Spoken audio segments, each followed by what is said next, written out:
C'est une rencontre incroyable qui m'est arrivée dans ma vie, qui remonte à la fin 2013, où à l'époque on me parle d'un inventeur ardéchois, Jean-Christophe Dumas, qui a mis au point une boule étrange qui, plongée dans l'eau, dégage cet effet fulgurant de mise en vapeur avec un rendement surunitaire. Donc moi, ça m'a renvoyé à un passé qui remonte à 25 ans en arrière, où à l'époque j'étais conseiller régional, j'étais membre de la commission recherche et environnement, et où j'avais eu l'occasion de présider une association sur un procédé qui n'était pas l'effet Dumas à l'époque. C'était Valentin César qui avait mis au point un moteur ionique et auquel il était arrivé un certain nombre de déboires. Et quand j'ai vu arriver Jean-Christophe Dumas, je me suis dit, mais ce personnage surgit dans ma vie tel un personnage de roman, parce que j'avais un moment pensé, rêvé, écrire un roman sur le sujet d'un inventeur. J'étais même allé le chercher aux États-Unis, alors qu'en fait il était en Ardèche, presque au pied de ma porte. Et d'un inventeur qui aurait mis au point l'arme fatale, c'est-à-dire un appareil surunitaire, facilement reproductible, low cost, accessible à tous et permettant un accès spontané et facile à l'énergie libre. J'avais devant moi mon rêve. Il me paraît évident que le procédé de Dumas est une technologie de rupture, parce que c'est un changement radical de concept scientifique. Toute notre science est formatée dans la croyance que, hors de la thermodynamique et de Lavoisier, point de salut. Or, pour la première fois, un procédé dégage un excédent d'énergie. Et la chose a été vérifiée, testée, revérifiée.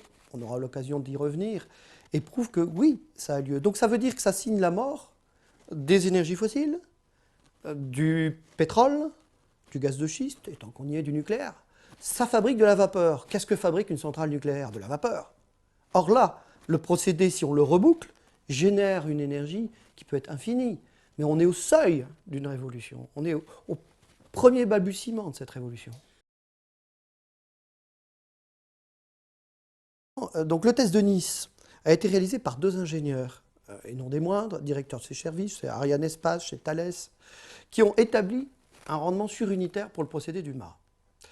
Un certain temps après, alors que les choses se sont faites en présence d'un cabinet d'avocats, c'est quand même étonnant pour attester une expérience de ce type, en présence d'une personnalité qu'on ne nommera pas, mais qui était un acteur économique important, et Jean-Christophe Dumas a eu le sentiment, quand on s'est rencontrés, qu'il y allait y avoir une mise sous gel technologique de son invention. Moi, je l'ai conforté dans ce sentiment-là, parce que j'avais été témoin à deux reprises d'un procédé de mise sous brevet, à l'insu de l'inventeur, qui avait pour effet de geler une invention. Alors, on pourra y revenir. L'un concerne un de vos compatriotes belges et l'autre concerne Valentin César, un ardéchois. Donc moi je lui dis, écoute, si tu veux et sauver ton invention, et puis peut-être ta peau, parce que tu touches à des intérêts qui sont assez colossaux, mais en open source, partage sur Internet. C'est la meilleure façon de faire que ton procédé, on en parle. En plus, il est formidable, il est facilement reproductible. Pour une quinzaine d'euros, tout le monde peut fabriquer sa boule. Bon, il y a un peu de savoir-faire à maîtriser. D'où les ateliers qu'on a mis en place au niveau de l'association. Des ateliers gratuits de formation à la fabrication des résonateurs.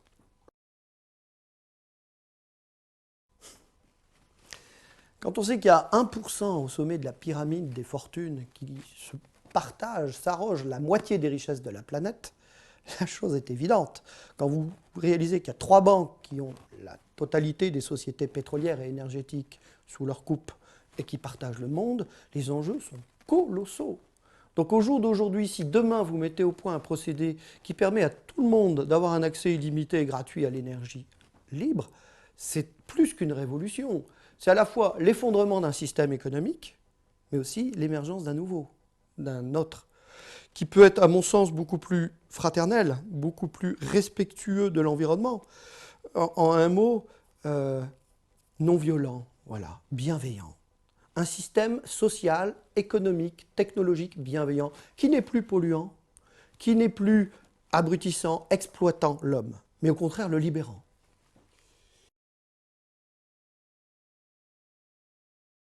Personnellement, je ne crois pas dans la théorie du complot, c'est-à-dire d'un complot planétaire avec une pieuvre qui tirerait toutes les ficelles partout. Par contre, je suis bien placé pour savoir qu'il y a une réalité des lobbies. Et ces lobbies sont sacrément puissants.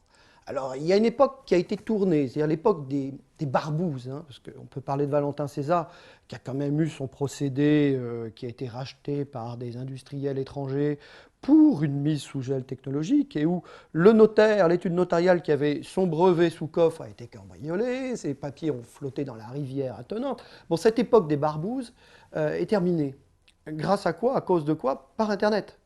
Et alors aujourd'hui, les lobbies, comment ils font? Bah, par exemple, avec un Jean-Christophe Dumas, le procédé, on ne peut plus le voler, on ne peut plus le mettre sous brevet, il l'a mis en open source. Il y a donc une bataille qui doit être livrée, c'est sur le web, pour combattre ce procédé. Et tous les coups sont bons. Et je découvre avec stupéfaction une multiplication de vidéos, de procédés qui proposent de promouvoir l'énergie libre et qui se révèlent être des fakes, des faux, et parfois même grossiers. Quel est le but de tout ça? Semer la confusion, que les gens ne savent plus à quel sein se vouer. Mais je suis désolé, le moteur Minato, le procédé Dumas, le procédé Pantone, même si ce n'est pas de l'énergie libre, ça existe depuis les années 40, le moteur hybride. Et ce n'est pas de l'électricité et du carburant, c'est du carburant et de l'eau. Alors oui, pourquoi on n'a jamais mis au point ce moteur, nom de nom? Alors qu'il réduit la consommation, il réduit la pollution, il était une technologie bienveillante. Jamais il a émergé. J'ai vu fonctionner des moteurs Pantone quand j'étais à la région Rhône-Alpes. Je me suis dit, 20 ans après, on va voir le procédé se multiplier. Penses-tu, Lulu? Rien. Si, ça reste marginal. Alors le système se protège en piratant, en noyautant tout ce qui peut exister sur la toile pour discréditer l'énergie libre, ou pour le marginaliser. Donc le procédé Pantone, on ne peut pas dire que ça ne marche pas, ça marche. Mais ça ne se vend pas dans le commerce, on ne s'y intéresse pas, ça reste très marginal. Ma crainte pour l'effet Dumas, c'était deux choses. C'était soit qu'il lui arrive ce qui est arrivé à Valentin César, c'est-à-dire un dépôt de brevet qui noyait et tuait dans l'œuf l'invention, soit ce qui est arrivé au procédé Pantone. C'est-à-dire on sait que ça marche, mais ça reste marginal. Des petits bricoleurs ardéchois qui font leur bouboule dans leur jardin pour chauffer à moindre coût leur maison. Et je ne voulais ni l'un ni l'autre en termes d'écueil pour le développement du procédé de Jean-Christophe. D'où la mise en place de l'association, de la page Facebook, des ateliers, et aujourd'hui des développements qui sont en train de se dessiner avec des industriels qui, eux, ne répondent pas aux injonctions de la matrice. Victor Hugo disait « Rien n'empêche une idée nouvelle d'émerger quand son heure a sonné ». Pour plagier Victor Hugo, je serais tenté de dire « Rien n'empêche une technologie de rupture nouvelle d'émerger quand son heure a sonné ». L'heure a sonné de l'énergie libre. Ce que Tesla avait annoncé prophétiquement il y a maintenant bientôt un siècle est en train de se mettre en place. Parce qu'il n'y a pas que l'effet Dumas. On peut parler du moteur magnétique, le moteur Minato, ce japonais qui est remarquable. On peut parler de différentes pistes qui tournent autour de l'énergie libre. Leur heure a sonné. Qu'est-ce qui permet cette émergence? C'est Internet. Maintenant, alors ils peuvent troller, là, tous ces trolls, tous ces geeks. La page Dumas, elle a été bombardée pendant une année entière. Avec des fois, on devait être 3 pour sauver la page, tellement on était attaqué. Et bizarrement, au 1er janvier, plus rien, ça s'arrête. 1er janvier jusqu'à aujourd'hui, plus une seule attaque. Qu'est-ce qui s'est passé? On se dit, sommes-nous dans l'œil du cyclone? Ou on avait mis pourtant un post au 1er janvier un peu provocateur, hein. Bonne surunité à tous. Et plus rien. Plus aucune... Ça ne bougeait plus. On se dit, mais bon, ça aurait baissé progressivement. On s'est dit, bon, bah, les trolls, ceux qui n'aiment pas Dumas se fatiguent. Non, ça s'est arrêté d'un coup. À croire qu'il y avait comme une main invisible qui agissait toutes des marionnettes sur Internet. Alors on s'est posé la question. Il y en a un dans l'association qui a dit, ah, l'année est terminée, ils n'ont plus de crédit, il y a certaines grandes puissances qui sont en difficulté budgétaire, alors ils n'ont pas renouvelé les contrats. Un autre a dit, on leur a demandé d'arrêter parce qu'ils étaient contre-productifs. Parce que c'est vrai que plus ils nous attaquaient, plus la page grandissait en nombre d'amis. Donc bon, on n'a pas la réponse et on s'en fout. Mais dans tous les cas, ce qui est certain, c'est que la vraie bataille aujourd'hui, elle se lit sur Internet, on la mène, mais sans grande prétention, on défend notre terrain, la réalité du procédé Dumas, et dans la réplication qui se fait par tous ces gens qui viennent 2 fois par mois fabriquer ces résonateurs et exporter cette technologie bienveillante partout où c'est possible, en France, en Europe et dans le monde même. Alors maintenant, comme c'est en open source, les industries s'y intéressent parce que eux, s'ils peuvent réduire leur facture énergétique, s'ils peuvent même développer une énergie bienveillante qui fasse tourner à moindre coût le système et développer des procédés de chauffage, de désalinisation, de purification de l'eau, les perspectives sont nombreuses. Qu'ils y aillent. On ne demande que ça. Et c'est ce qui va se passer.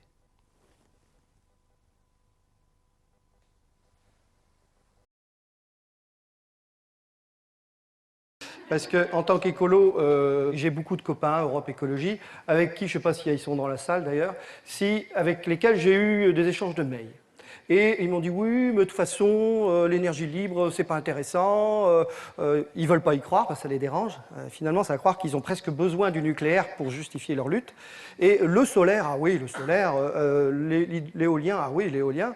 Mais l'énergie libre, non, c'est pas intéressant. Pourquoi? Parce que finalement, ça ne remet pas en cause le système consommateur d'énergie, la société qui nous est imposée. Moi, je pense que le procédé Dumas, allié à la vision philosophique, éthique d'un Pierre Rabhi, mais c'est la solution pour la planète. Je veux dire, au jour d'aujourd'hui, vous avez un lopin de terre en Ardèche où vous pouvez cultiver votre potager dans une agroéconomie bienveillante, où vous avez la possibilité d'avoir votre production d'électricité pour faire tourner votre ordinateur qui vous connecte au reste de la planète, c'est-à-dire avec tous vos frères et sœurs qui partagent la même éthique, d'avoir également vos appareils d'électroménager de base qui fonctionnent. Mais qu'est-ce que vous avez le plus besoin? Cette société consumériste, elle nous est imposée par des multinationales qui créent les besoins, qui créent la demande, qui nous inondent de choses dont on n'a pas besoin. Si demain on se retrouve à ne plus être dépendant d'Areva, d'EDF, etc., et de Total, et qu'on se retrouve en Ardèche à développer des SEL, des systèmes d'économie d'échange libre, une approche agroécologique différente de ce qui existe, moi je pense que c'est un complément formidable, l'effet Dumas, et pas du tout opposé à cette vision, à cette éthique. Voilà.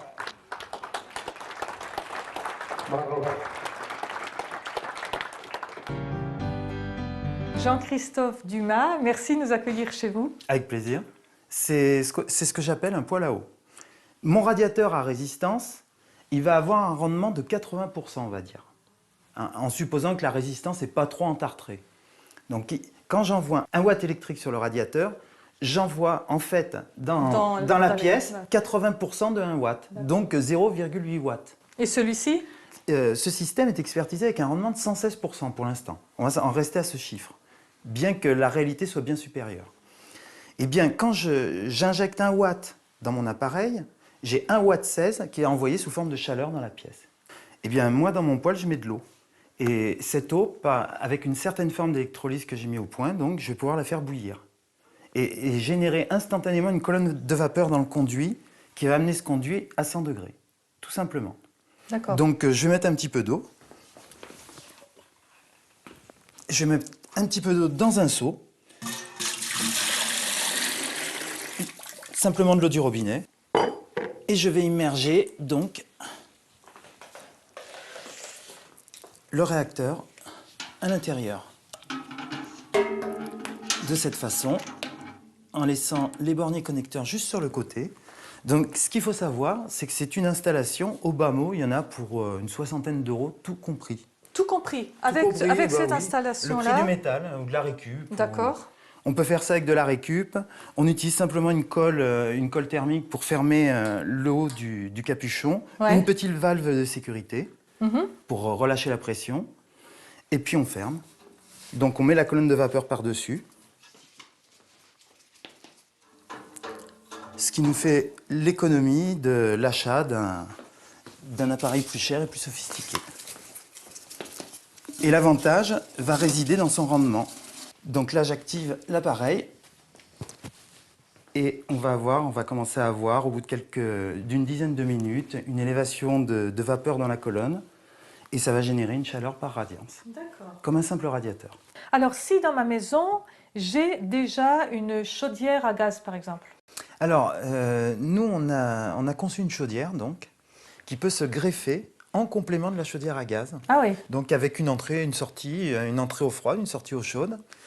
On ferme la chaudière à gaz, on l'éteint directement, on ferme le gaz et notre système donc va prendre le relais sur le même circuit. C'est-à-dire que si vous avez 7, 8, 10 radiateurs dans la maison, ça prend le relais. Eh ben, ça prendra le relais de la chaudière à gaz sans pour autant enlever la vieille chaudière puisque notre système est environ 60 par 70. Donc transportable facilement et fixable facilement. Et est-ce qu'il y a d'autres applications dans le domaine domestique du quotidien? Une infinité. Par Une exemple affinité, par exemple, on a développé aussi un système de kit qui nous permettrait de remplacer donc, la résistance du lave-vaisselle, du lave-linge, tout simplement en adaptant, en enlevant l'ancienne résistance et en rajoutant notre système à la place. Ils sont parfaitement compatibles avec tout ce qui existe. La résistance, son rendement va s'altérer avec le temps, à cause du calcaire, à cause des pertes, à cause des courants de fuite, à cause de la résistance interne du métal. Donc, son rendement va s'altérer. Tandis que notre système, son rendement ne s'altère pas, puisque c'est un système qui vibre en permanence. La consommation en électricité, si je comprends bien, est moindre que... Alors oui, je vais vous expliquer pourquoi cette consommation est moindre. Vu qu'on est capable de transformer immédiatement de l'eau en vapeur, Oui, eh bien, je n'ai pas besoin de laisser mon système fonctionner longtemps. Ça, c'est le bon sens, c'est les lois de la physique. Et je n'aurais pas besoin de laisser ma résistance allumée toute la nuit, par exemple, pour avoir un ballon d'eau chaude. ouais. C'est uniquement une question de rendement, comme je l'ai expliqué tout à l'heure. Il faut d'abord que ce soit développé par des entreprises ou des artisans, ou est-ce qu'une personne un peu bricoleuse peut elle-même s'installer ça chez elle? Pour une chaudière, c'est quand même un peu compliqué. Oui, quand même. Il faut avoir quand même des connaissances de plombier chauffagiste. On ne s'improvise pas plombier chauffagiste comme ça. Donc moi, je déconseille aux gens qui sont bricoleurs de se lancer dans un chantier aussi important, pour des raisons de sécurité uniquement. Donc votre position, c'est de proposer ce principe librement, le donner Le donner. à qui voudra le développer. Voilà. Que ce soit des particuliers, des industriels ou des collectivités, tous ceux qui voudront s'en servir pourront le faire. Et La seule chose contre laquelle je m'opposerais, c'est une exploitation commerciale. Je ne veux pas qu'il y ait d'exploitation commerciale autour de ce procédé. Je veux que ça soit quelque chose open source. Quelque chose que personne ne puisse contrôler en termes de prix et imposer un prix sur un marché. Imaginons quelqu'un qui développe par exemple la notion de chaudière sur ce principe-là, il la commercialisera. Ben, il la commercialisera, oui, sous réserve qu'il ait pu trouver un terrain d'entente avec ceux qui ont l'antériorité, en l'occurrence moi. Parce qu'il y a cette notion en propriété intellectuelle et cette notion d'antériorité. Moi, j'encouragerais toutes les initiatives personnelles et je m'opposerais à toutes les initiatives commerciales pures. D'accord. Faire de l'argent avec ça, je ne veux pas. Je veux que ça aille là où les gens en ont besoin. Là où il y a un besoin de dessalage, là où il y a un besoin de chauffage. Est-ce qu'on peut imaginer des moteurs qui fonctionneraient sur ce principe-là? Alors on imagine les voitures à eau. Oui, le fameux moteur Pantôme, oui. Alors non. Non. C'est pas du tout dédié à la création d'une énergie mécanique. Ce que je mets en avant, c'est un phénomène thermique, thermodynamique, mais pas du tout mécanique. Donc ça n'a rien à voir avec tout ce qui est motorisation. Rien du tout. Est-ce qu'il y a encore d'autres perspectives de développement? La stérilisation médicale, ça peut aller au nettoyeur à vapeur, ça peut aller à la cafetière sans CO. C'est là où on fait bouillir de l'eau. Et il y a des perspectives de développement absolument majeures auxquelles je suis très attaché, notamment le dessalage de l'eau. Ah oui. Donc à partir du moment où on fait bouillir de l'eau tout de suite, on la fait évaporer tout de suite, donc il devient relativement facile de faire de l'eau distillée. Ah oui. Et cette eau distillée, donc, elle est immédiatement consommable, utilisable pour les cultures, il n'y a pas de problème. Elle est passée par le système, elle est débarrassée de ses bactéries, elle est débarrassée de ses impuretés, Ouais. et donc on a de l'eau déminéralisée propre à la consommation et aux cultures. Et le rendement de l'appareil s'améliore avec l'eau de mer, puisque c'est un appareil qui fonctionne sur la base d'une électrolyse. Pour mettre en œuvre cette application, imaginons dans des pays en voie de développement où cette notion pourrait être directement applicable, ça demande beaucoup de phases intermédiaires, Pas du tout, pas du tout. Uniquement en récupérant le principe de ce poêle à eau que je vous ai montré tout à l'heure, on peut très facilement construire un alambic. Un système d'alambic qui permet d'envoyer de la vapeur dans un premier bac pour la recueillir dans un autre, dans un circuit fermé. Tout simplement. Et l'eau étant portée à ébullition immédiatement, eh bien, on n'a pas de délai de latence Ouais. On récupère automatiquement, tout de suite, pratiquement, de l'eau pure de l'autre côté, Donc à moindre coût, à moindre coût. dans les pays en voie de Oui, développement, en Afrique ou ailleurs, oui, on peut imaginer pouvoir absolument. produire de l'eau potable d'une part Oui, et de l'eau destinée aux cultures. oui. Et d'ailleurs, j'ai envoyé donc les plans en priorité à des gens qui s'occupent d'associations locales dans certains de ces pays. Je voudrais que cet appareil sorte de la logique mercantile. Ouais. C'est pas un appareil de marchand, c'est pas fait pour faire de l'argent. C'est fait pour rendre service. D'accord. Et l'agriculture, Pour avoir rencontré beaucoup d'agriculteurs, ce que je peux vous dire, c'est que tous font bouillir de l'eau. Ah. Tous. Pour des usages divers. Ça peut aller de nettoyer les bêtes, à désinfecter, ou à... Ça peut être plein de choses. Ou alors pour certains usages spécifiques d'extraction, notamment. D'extraction, par exemple, l'huile essentielle, elle est extraite par... ah oui, tout. Voilà, par ébullition. Donc, ça peut être une application agricole, semi-industrielle, mais ils sont concernés par ça, immédiatement. L'eau bouillante peut leur apporter plein de choses qu'ils utilisent au quotidien. Voilà. Une question qui doit être quand même dans tous les esprits. Est-ce qu'on peut produire de l'électricité en imaginant peut-être un chaînage de ce principe? Et pourquoi pas imaginer extrapoler jusqu'à remplacer des centrales nucléaires Alors, bon, dans la pratique, c'est très difficile à mettre en œuvre. Pourquoi? Parce que cet excédent d'énergie que je dégage sous forme de vapeur d'eau, eh bien, dans une centrale nucléaire, vous n'êtes pas sans savoir qu'on fait de la vapeur d'eau. Ouais. Avec cette vapeur d'eau, on fait tourner des génératrices. On envoie cette vapeur dans un turbocompresseur et on fait tourner une génératrice. À partir du moment où j'ai plus de vapeur que je consomme d'énergie, eh bien, on peut faire un circuit fermé. Parce C'est-à-dire que votre principe génère une plus surunité. d'énergie. Voilà. Voilà. Mon principe générant plus d'énergie qu'il en consomme, donc ça veut dire que je vais avoir au prorata plus de vapeur d'eau. D'accord. Donc mon turbocompresseur va fonctionner moins fort, mon turbocompresseur va fonctionner plus fort, excusez-moi. Et ma turbine va tourner beaucoup plus vite, donc je vais produire encore plus d'électricité. Puisque j'ai une surunité qu'avec un système normal, Oui. qui serait à 80% de rendement. Il faut savoir que la turbine à vapeur a quelque chose entre 40 et 50% de rendement. Donc je vais perdre déjà une bonne moitié. Le fin du fin consisterait à mettre ces petites sphères en chaîne, à les immerger dans une eau extrêmement conductrice, voire même de l'oxyde de tritium ou de l'oxyde de deutérium, qui sont ce qu'on appelle de l'eau lourde et de l'eau super lourde, ou alors de les mettre sous des pressions extrêmes, et à ce moment-là, oui, on pourrait alimenter une centrale. Et on pourrait extraire de cette centrale un courant suffisant pour remplacer les centrales actuelles. Oui, ma réponse, elle est catégorique et affirmative. Seulement, je n'ai pas dit que ça allait être facile. Parce qu'il y a quand même un sacré boulot de recherche et développement pour construire une centrale. Oui. Alors, je voudrais donner l'exemple de ITER, donc, dont le projet est en train d'être abandonné dans certains pays. ITER, coupé. Tu me couperas au montage. ITER, donc, a coûté à l'État français 8 milliards d'euros. À ma connaissance, s'il faut, c'est beaucoup plus.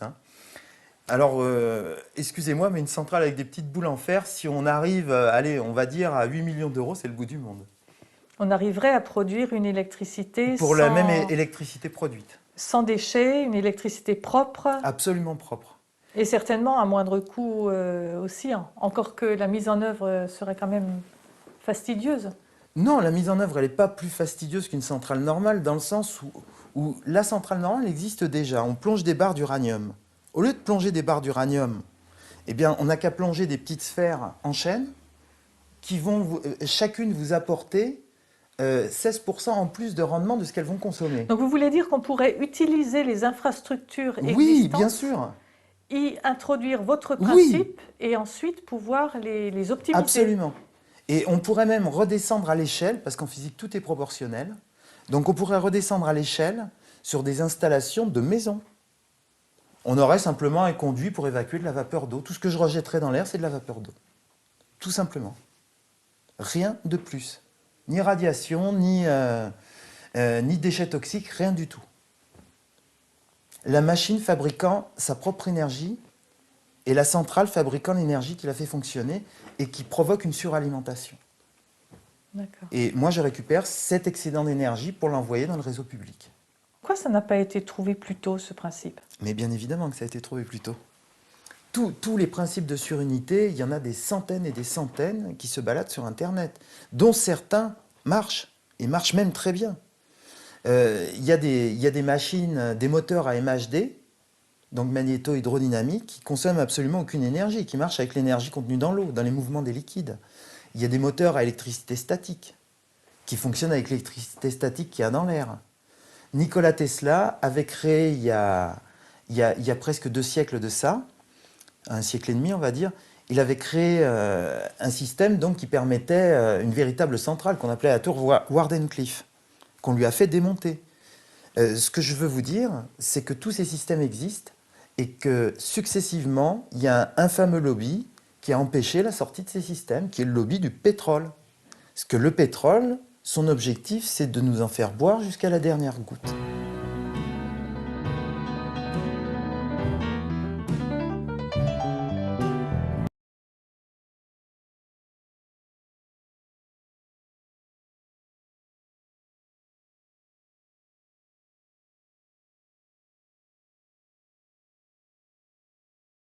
Jean-Christophe Dumas, bonjour. Bonjour Pierre. Il y a plus de 2 ans maintenant, le 7 avril 2014, tu as mis en open source un procédé, une technologie, le résonateur.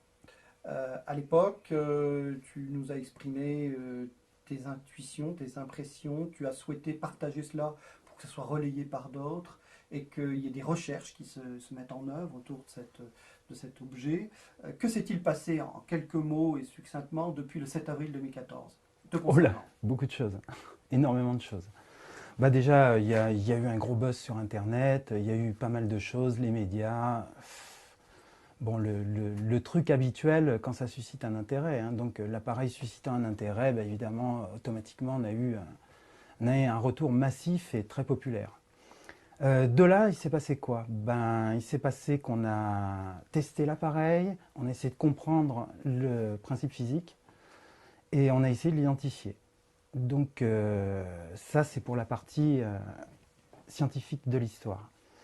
Tu as eu aussi la partie médiatique, bon, celle-ci qui est connue, et tu as la partie économique qui est nettement moins connue, sur laquelle on a été très discret, à la demande des industriels. Et aujourd'hui, ça développe tout azimut en France, à l'étranger, et on est bien content. Voilà un résumé rapide de la situation. Alors, en quelques mots, pour la partie scientifique, que s'est-il passé en 2 ans? Alors, qu'est-ce qui s'est passé? Bah, il s'est passé qu'au début, on a mis ça en open source. On n'avait pas encore identifié complètement le phénomène. On ne le comprenait que partiellement. Moi, j'avais une suspicion de cavitation.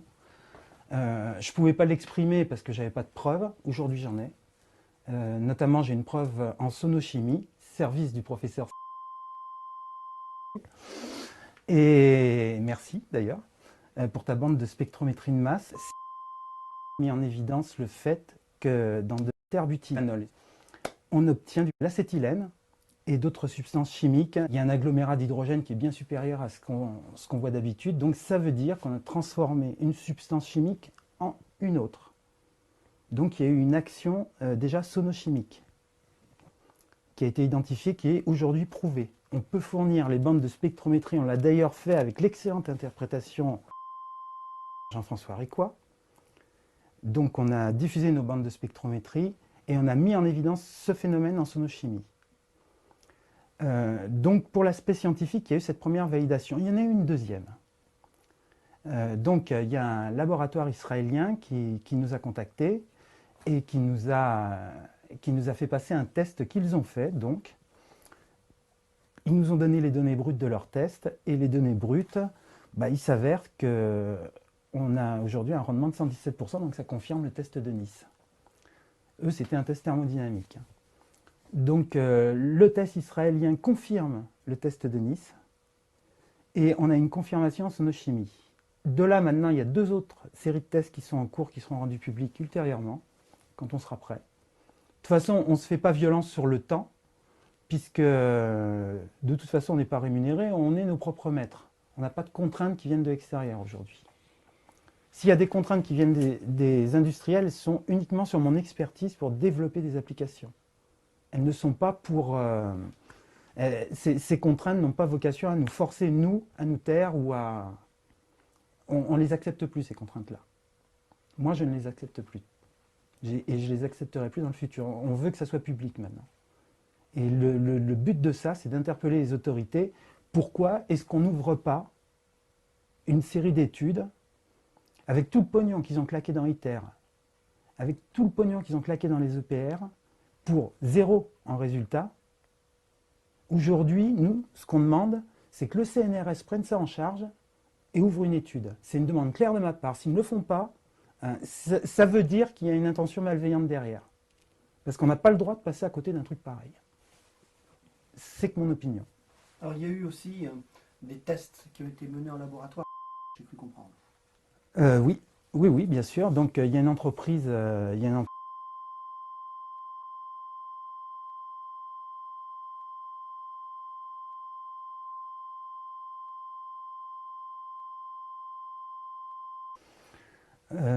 donc qui a entamé une série de tests, dont un de ces tests donc, fait remonter à un rendement supérieur à 160%, à l'aide d'un générateur de fréquence. Donc on a eu beaucoup de mal à trouver le générateur de fréquence. C'est moi qui les ai guidés sur ces types de tests, parce que je l'avais déjà fait dans le passé. Donc je sais que quand je change la fréquence du courant électrique, j'augmente le rendement du résonateur.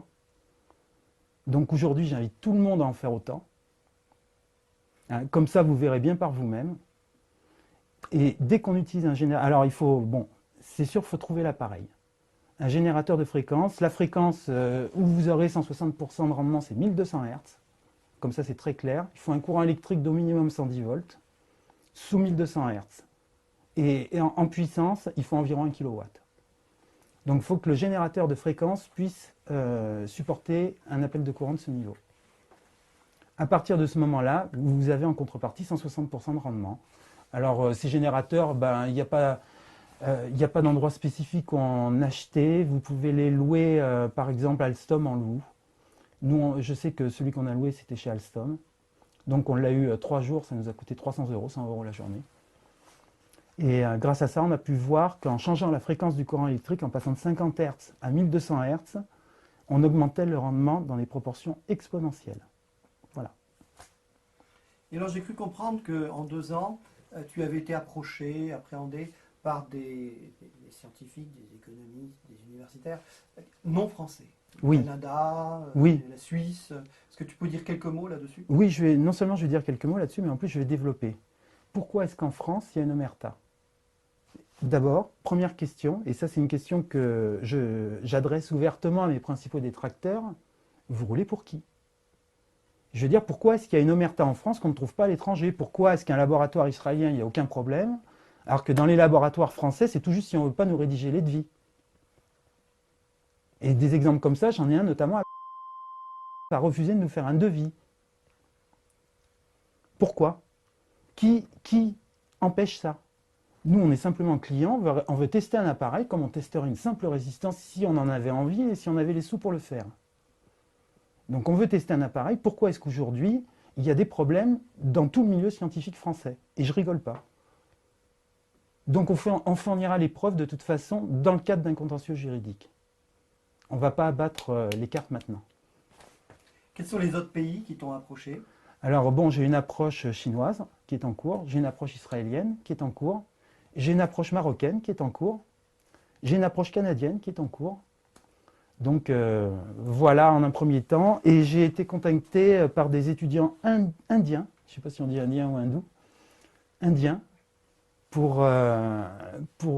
veulent développer en fait de leur côté en Inde, ce qui me va parfaitement d'ailleurs, puisque c'est de l'open source de toute façon. Parfait. Au niveau scientifique, donc de ces expertises qui ont été menées par différents laboratoires indépendants, il semblerait que maintenant tu as une vision claire sur ce qu'est l'effet du mât scientifiquement. Oui, j'ai une vision claire. En quelques mots. Alors je vais vous l'expliquer parce que c'est le nœud de l'histoire. Il existe un phénomène très simple, très connu depuis 1910, découvert par un des ingénieurs de la reine Victoria qui se penchait sur les hélices des bateaux. À l'époque, les bateaux anglais avaient des hélices en bronze, et sur ces hélices en bronze, il y avait des cavités qui se formaient. Et donc, ils ont mis sur le coup un des meilleurs physiciens de la reine Victoria, qui s'appelait Lord Rayleigh, Et il en a conclu un phénomène de cavitation. Donc la cavitation, qu'est-ce que c'est? Et ça va être, ça va être le nœud de ma communication en fait. La cavitation, c'est un phénomène d'implosion d'une bulle d'eau. Bon, les Anglo-Américains disent collapse. Hein, en fait, c'est une implosion d'une bulle d'eau, et en implosant, elle va libérer toute son énergie. Donc elle va libérer des gaz, oxygène, hydrogène, bien sûr, les gaz traditionnels de l'électrolyse, en plus des gaz rares, parce que la cavitation, au-delà de son implosion, le résultat de son implosion, je pèse mes mots, va être une onde de choc. Donc quand elle libère toute son énergie, elle va créer dans l'eau une onde de choc. C'est la vibration que vous constatez sur le résonateur. Donc il faut savoir qu'il y a un animal qui chasse de cette façon, qui s'appelle la crevette pistolet. Elle arrive à tuer des proies 4 fois à 5 fois plus grosses qu'elle, en envoyant une bulle à 4000 degrés, avec une pince, une pince 2 fois plus grosse que l'autre.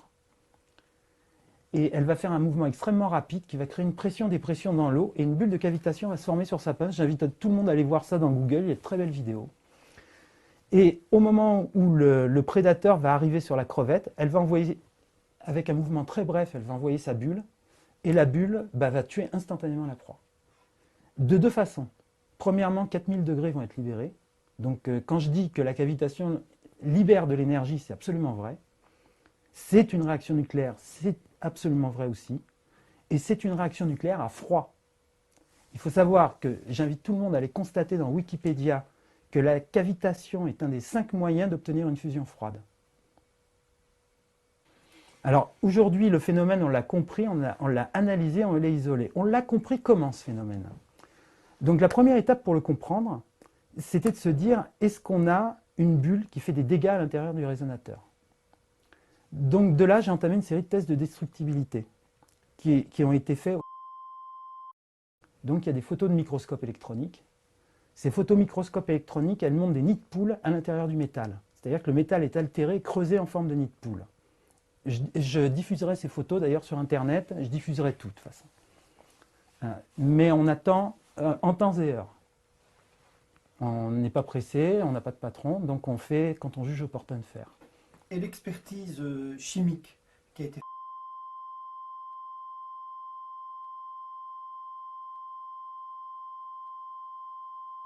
Donc nous, on est allé les voir et on leur a dit gentiment, enfin moi j'y suis pas allé personnellement, hein, mais mes amis sont allés les voir et on dit bah, testez ce petit truc, hein, ça vous changera des colloïdes de plutonium, puis c'est pour faire du chauffage urgent, ça peut être utile. Au lieu de les tuer, bah, on va essayer de les chauffer. Donc il a tout de suite apprécié parce qu'il devait en avoir un peu marre de faire ça. Et donc il nous a gentiment fait une bande de spectrométrie de masse sur l'action du résonateur en milieu refroidi, donc dans un cryostat. Parce que si on dépasse une certaine température, on détruit les composants chimiques, il faut le savoir. Donc on ne pouvait pas laisser le résonateur chauffer dans ce test. On l'a laissé chauffer jusqu'à 60 degrés environ, pour bien pouvoir attraper en spectrométrie tous les composés chimiques. Bon, moi j'avais demandé, Jean-François et moi, on avait demandé une chromatographie en phase gazeuse qui n'a pas été faite. Pourquoi? Elle n'a pas été faite parce que soit il n'était pas en mesure de la faire, soit le résultat de la chromatographie aurait fait apparaître des gaz rares, comme du néon, du xénon, du fréon. Et là, à ce moment-là, ça prenait une dimension tout autre, c'est-à-dire qu'on arrivait dans la nucléosynthèse. Donc, soit le test était gênant, soit ils n'avaient pas les moyens de le faire, je n'ai pas l'explication. Soit ils l'ont fait, mais ils ne l'ont pas dit. C'est une troisième possibilité. Peu importe, de toute façon, puisque le premier test qu'ils ont fait, en fait, met en évidence la nucléosynthèse. Ils se sont livrés dans ce laboratoire. Oui. Qui est... Pendant la durée des tests, après un silence de 12 jours, nous a proposé un accord de confidentialité sur des années, avec échange de données avec logiciels cryptés. Donc on a trouvé ça très surprenant. Donc on a bien évidemment refusé, et puis de là, on a arrêté de collaborer avec eux. D'accord. Alors, on a parlé de la partie scientifique. Parlons maintenant de la partie médiatique. As-tu des choses à dire sur ce que tu as pu observer depuis 2 ans, Oui. qui s'est passé autour du phénomène effet Luma? Oui, j'ai des choses à dire.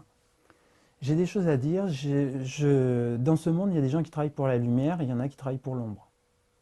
Il y a des gens qui ont, avec acharnement, défendu tous les intérêts que cet appareil menaçait. Parce que cet appareil, curieusement, menace des intérêts. Il y a un cabinet d'ingénieurs parisien qui nous a écrit, tu m'en es témoin, Pierre, pour nous dire qu'on menaçait des intérêts industriels, animés par notre meilleur ennemi. Notre meilleur ennemi, parce que chaque fois qu'il fait quelque chose, il se tire une balle dans le pied, ce pauvre garçon. Et donc, continue ton idée.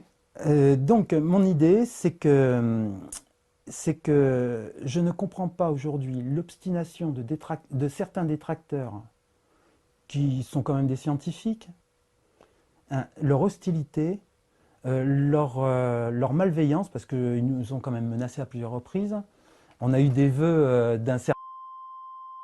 Lui aussi, le roi de la balle dans le pied.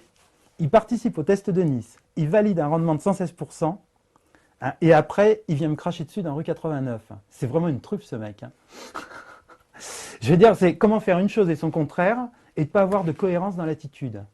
J'espère qu'il a plus de cohérence dans la science que dans son attitude, en tout cas. Hein, pour son intérêt, parce que sa carrière ne va pas être longue, sinon. Ok. Est-ce que tu as l'impression que depuis 2 ans, il y a une accalmie à ton égard, au niveau médiatique? Oh, pas du tout. On vient encore de faire une vidéo contre moi il y a 3 mois. Hein.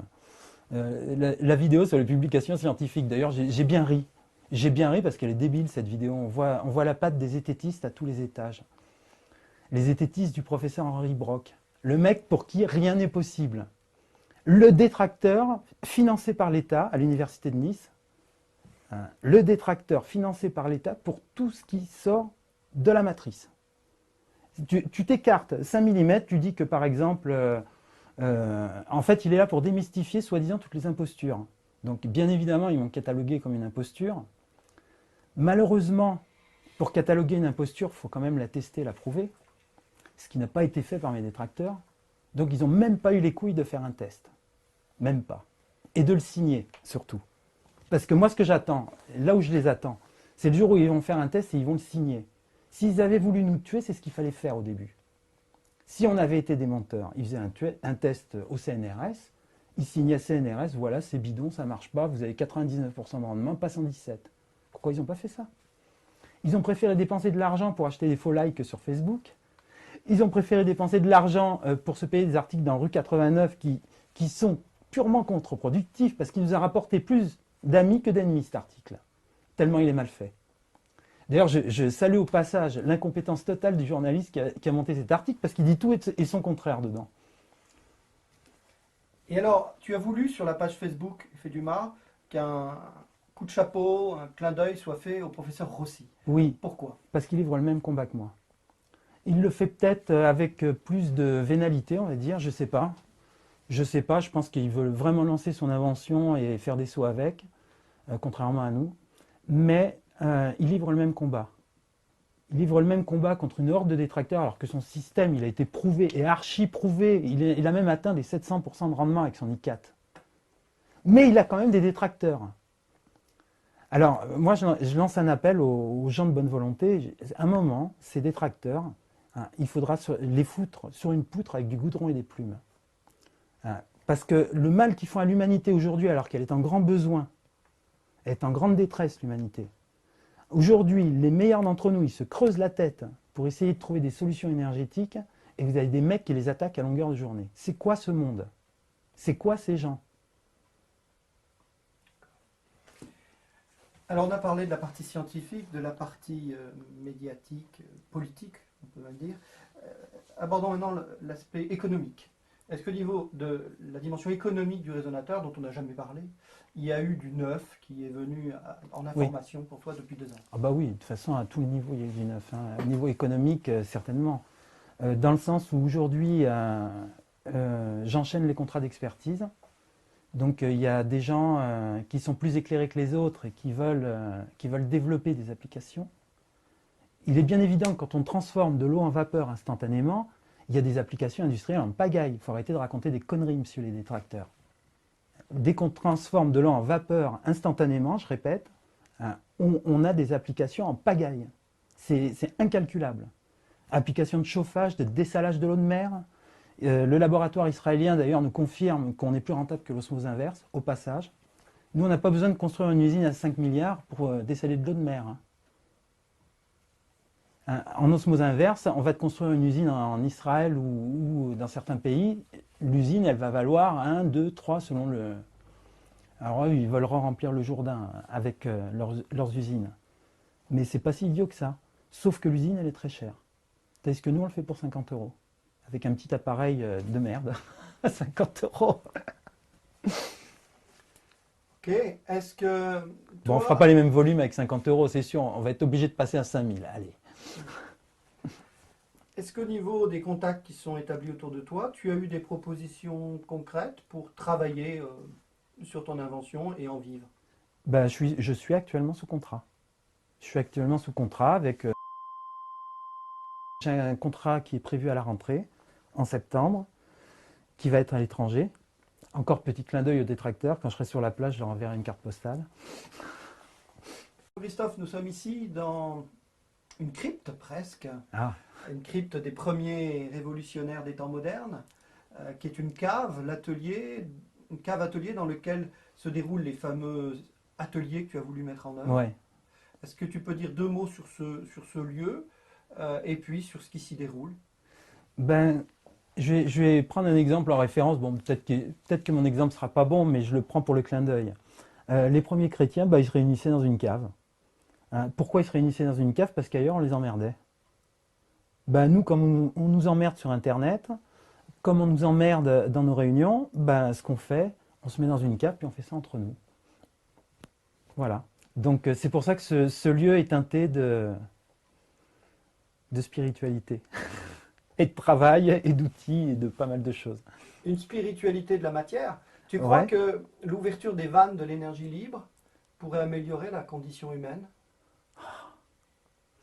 Mais dis-toi bien un truc, hein, c'est que toute civilisation, toute forme de vie, quelle qu'elle soit, elle consomme de l'énergie. Elle a besoin désespéré d'énergie sous forme de nourriture, sous forme d'électricité, sous forme de chaleur, toutes les formes. À partir du moment où on donne une énergie illimitée, ce qui va être le cas avec ce dispositif, si on a la possibilité de le développer ou s'il se développe, il y a un moyen avec ça d'en faire une source d'énergie, de récupérer les excédents produits et de reboucler. Donc à partir de ce moment-là, toute forme de vie a de l'énergie à profusion. Moi, je ne me prends pas pour cash, hein, j'en ai rien à foutre. Si vous voulez enlever mon nom en bas du truc, je m'en fous. Je préfère vivre dans un monde d'abondance que dans celui-ci, hein, où on nous vend de l'électricité de plus en plus cher en nous racontant que les physiciens, c'est des génies, ils ont claqué 24 milliards, mais ils n'arrivent pas à nous pondre la centrale du futur. Avec 24 milliards, je suis sûr que même une chèvre y serait arrivée. Voilà, on a un proto de résonateur ici, tout neuf, tout beau tout neuf, testé avec succès. Ça vaut 50 € à fabriquer. Il y a une sphère et une demi-sphère métallique. La raison de la sphère, eh ben, c'est qu'entre la demi-sphère et la sphère se crée une onde de forme. Quand on fait passer un courant électrique, eh ben, on a forcément une onde de forme, on a un champ électrique, on a un champ ionisant qui se crée à l'intérieur. Avec l'énergie électrique qu'on envoie, on active le phénomène de cavitation. Et la vapeur, elle part par les trous, là, quand il est positionné comme ça. Voilà. C'est ultra simple, ultra rustique.